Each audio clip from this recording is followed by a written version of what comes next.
What's up, crypto fiends? Average crypto investor, aka Please Don't Rug Me, here to talk about what I believe to be one of the fastest growing projects in 2022.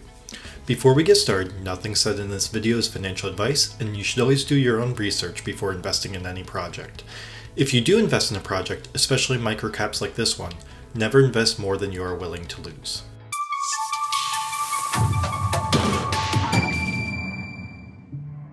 Before we get into what project could be making millionaires out of early adopters, let me set the stage for you. It started back in 2020 with the DeFi summer. The DeFi summer kicked off when comp tokens launched in May 2020. See, prior to this, users could lend or borrow on Compound, but what was truly innovative by them was giving extra incentives in the form of comp tokens. This changed the resulting lending and borrowing APYs dramatically. Because of this, a new strategy of yield farming was created in which users would jump around to different protocols to get the best yield on their dollar. DeFi summer was also the time where SushiSwap and Uniswap both launched. Unfortunately, DeFi summer was followed by the DeFi winter, in which many DeFi tokens lost their value rapidly and the yields from liquidity mining had sharp drops as well. This resulted in some of the top protocols trading 70 to 90% lower than their all-time highs. In addition, because everyone was trying to get to market as fast as they possibly could, there were a few hacks that happened in the DeFi space, as well as straight-out rug pulls. Things started teetering off towards the end of the year and recovering, with Bitcoin breaking its previous 2017 all-time high, and 2021 proved to be another great year in the DeFi space, as we saw total value locked in DeFi contracts increasing rapidly. Some were even calling it DeFi Summer 2.0, with new innovation and strategies coming out. This is in addition to new competitors to Ethereum's blockchain such as Solana, Terra, Avalanche, and Binance Smart Chain, which reduce costs of transactions and greatly increase transaction speed. In 2021, there was a greater occurrence of audits happening on protocols, and insurance became even more commonplace to prevent from things like rug pulls and hacks. All of this led to the creation of DeFi as a Service protocols, or DAAS, in late 2021. These protocols aim to give investors a consistent, recurring payout for investing in their project. The way they were looking to do that was by allocating part of the initial investment back to the rewards pool and part of it to the treasury. The treasury is then invested into a portfolio of DeFi protocols, with the resulting returns either being airdropped or used for buybacks for the protocol's tokens. Some of these protocols are using NFTs as proof of ownership, and others are using more of a traditional node structure. This was until Christmas 2021. One of the more popular DAAS protocols, Ring, turned out to be a rug. There were red flags along the way, but this was one of the largest projects to introduce newcomers to DeFi as a service, and thus left a lot of people burned, holding a massive loss. In addition to this, there were several protocols that had forked or copied, with some alterations, the code that Ring was using. This made the whole market very wary of all these protocols, but I'm here to talk about one protocol that I believe has a team and the community behind it to not only survive, but thrive over the coming year. That project is Thor Financial. Thor started as a Ring fork, but quickly became its own protocol with a team behind it. Thor is a token on the Avalanche network that allows users to buy nodes in the protocol. There are 4 tiers of nodes: Heimdall, Freya, Thor, and Odin. Each tier of nodes has an increasingly larger cost as well as an increasingly larger reward pool.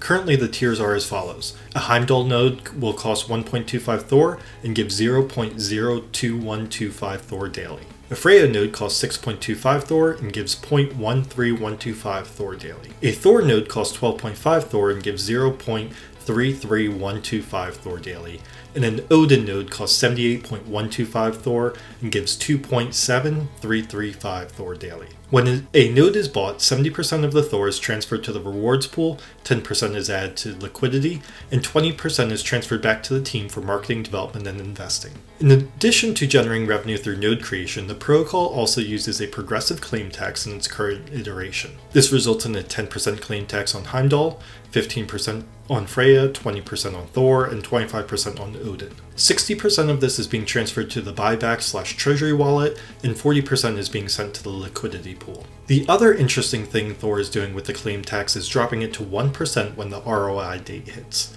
This is the date in which a node has now paid for itself, and you can either compound into another node or claim your earnings. Speaking of compounding, Thor also has a feature called God Mode, when you have a node in every tier. This allows you to compound all your rewards across all tiers of nodes into a node of your choosing. This can be particularly helpful if you want to start with a smaller bag and keep compounding until you have a much larger portfolio size. This is all well and good, but this isn't the reason I'm so bullish on Thor.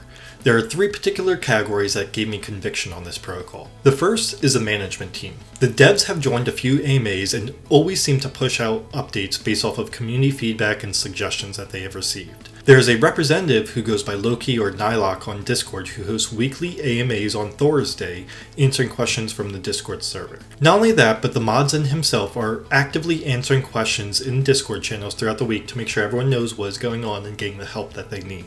They've pivoted from increasing node costs to decreasing rewards to announcing an entirely new contract that will be rolled out in a month. If you would like to hear about my experiences on the new contract, don't forget to like and subscribe to my channel, and I will post another update after the new contract is out. The second reason I am bullish is because of the pivot to this new contract. This is going to come with a number of new beneficial features, some of which that have been announced and some of which that have been only hinted at. They include features such as turning every node into a transferable NFT, allowing investors to exit their position as well as generate revenue for the protocol. They're moving the claim tax to a sell tax to make sure that they're only taking percentages from Thor that's leaving the protocol. There have also been discussion of new utility in the new contract, such as lottery and staking mechanisms, and to ensure that emissions do not outpace the revenue generation. The third reason is due to a more recent announcement in which Thor is going to be the first truly hybrid DeFi as a service and node as a service protocol. They are turning every Thor node into an Avalanche RPC endpoint, which is how current strong nodes are set up on the Ethereum network. They are also investing into at least one Phantom Validator node with the treasury, which will bring in continued income into the protocol and allow users to stake their Phantom on the Validator to increase revenue generation. This is not only exciting news, but also takes away one of the most common complaints about the concept that these nodes aren't truly nodes. So should you invest into Thor at this current stage? It really depends on your risk tolerance. DeFi as a service is a concept that could increase in value over the long run as the treasury increases through compounding interest. However, there hasn't been a protocol quite like these around for long enough to truly tell what the long-term results are. There are certainly some advantages to being an early adopter, but it's not without significant risk on the back end. Obviously, this isn't financial advice, but with current price action of Thor and it sitting around $28 a token at time of writing this, $45 a token at time of recording this, and at the time of editing it, the token price is this. I think there's significant upside potential. Not to mention the fact that the top tier node's ROI period is less than 30 days, I believe the new contract is going to be a major catalyst for a major move to the upside, and I'm certainly making sure that my wallet is ready to go when it does. Thor's peak was just shy of $400 a token, and I believe we can certainly attain that range and perhaps surpass it in the coming months. Are you invested into any DAAS protocols? Are there any other projects that you would like me to cover? Leave a comment below of a project that you'd like me to review and do a video on. As always, don't forget to hit the like button and subscribe with the bell notification turned on so you can be alerted when our next video is published. That's all for now, and keep hodling.